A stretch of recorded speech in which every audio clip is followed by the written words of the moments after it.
I really didn't like what he said after. I didn't like the aftermath. Like he told Don Lemon I baited him. Like I didn't bait you. Like Vice President Biden volunteered that fish. I didn't throw no bait out there for that fish whatsoever. And I didn't like him saying he was being too cavalier. And when he apologized, he said I was being too cavalier. Like that word is defined as not showing much concern, and he needs to show concern about the black community. So what you just heard there was Charlemagne the God being interviewed yesterday by Stephen Colbert. And he was making a very clear point that he never baited Joe Biden in that now infamous interview they did on The Breakfast Club. That all he was trying to do was raise important questions about how Joe Biden needs to do more for the black community.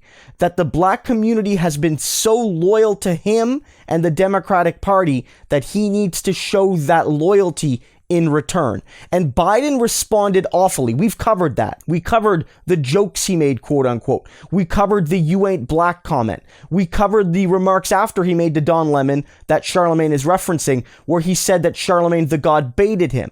All this shows is that Joe Biden is unwilling to question his privilege and is unwilling to be critical of his own viewpoints and his own legacy, his own campaign. And that is not the mark of a leader. And my goodness, with Donald Trump as president right now, America needs positive leadership. And I worry that Joe Biden isn't the man to provide it. This isn't a question even of whether or not Joe Biden can win the election. It's more important than that. If you look at the polling right now, it does look good for Joe Biden. But either Biden's going to be a weak candidate who isn't going to be able to take criticism and is going to set himself up for a position where he loses the most winnable election against an incumbent in our lifetime, or if he wins, he's not going to fundamentally change anything. He said that, and he's not actually going to be able to deliver anything to the most marginalized communities in the United States. He's not going to be able to do anything to actually address what Charlemagne the God is talking about. That white progressives, that white Democratic Party corporate officials have not done enough for black Americans, especially given the fact that they are so loyal. And all Biden so far seems to be saying on the one hand is, you ain't black if you don't vote for me. And then on the other say, I have the best record. I have an unimpeachable record when it comes to civil rights and racial justice, which I've noted in previous videos is a lie. Joe Biden's record is checkered at best when it comes to racial justice and relations with the African American community. And it's impossible for him to say honestly that he is a leader on civil rights, given what we've seen from him all the way in the 80s and 90s onward.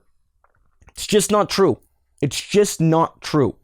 And so when you have someone like Joe Biden that can't take that criticism, it really shows that they're not actually going to be able to be a good leader.